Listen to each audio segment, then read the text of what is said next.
వారికి నీ స్వస్థతనిచ్చావు. నీ స్పర్శతో దేవా నీ స్పర్శతో నీ స్పర్శతో దేవా నీ స్పర్శతో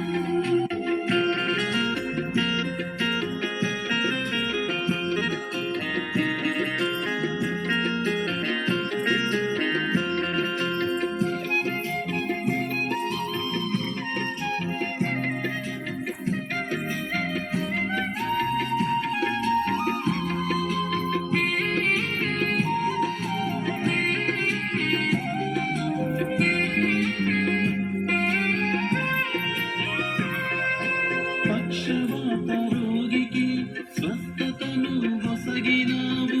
స్పర్శతో దేవా నీ స్పర్శతో రక్తస్రావ రోగిని తాకి స్వస్థపరచావు. స్పర్శతో దేవా నీ స్పర్శతో పక్షవాత రోగికి స్వస్థతను వసగినావు.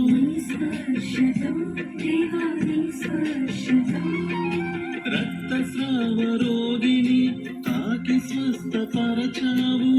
స్పర్శతో దేవా నీ స్పర్శతో నీకమునుకు పేతురును నీ చేతితో లేపావు. 5,000 మందికి ఆహారమునిచ్చావు. స్పర్శతో దేవా నీ స్పర్శతో నీ స్పర్శతో దేవా నీ స్పర్శతో దేవా నీ స్పర్శతో నన్ను కరుణించుము, దీవించుము, నన్ను తాకుము. దేవా నీ స్పర్శతో నన్ను కరుణించుము, దీవించుము, నన్ను తాకుము. ఈ భాగనంలో మరియ మగ్దలీనా యేసు సమాధి వద్ద ఏడుస్తూ ఉంటుంది. ఆమె యేసును కోల్పోయిన బాధలో ఉండగా యేసు ఆమెకు ప్రత్యక్షమవుతాడు. మనం ధ్యానించాల్సిన విషయాలు: మొదటిది, దేవుడు మన బాధను చూస్తాడు. మరియ ఏడుస్తూ ఉండగా దేవదూతలు ఆమెను ఆదరిస్తారు మరియు యేసు ఆమెను ప్రేమతో పిలుస్తాడు. మన జీవితంలో కూడా దేవుడు మన కన్నీళ్లను గమనిస్తాడు.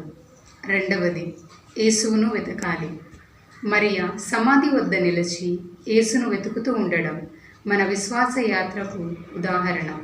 మన జీవితంలో కూడా ఎన్నో కష్టాలు ఉన్న ఆ యేసును వెతకాలి.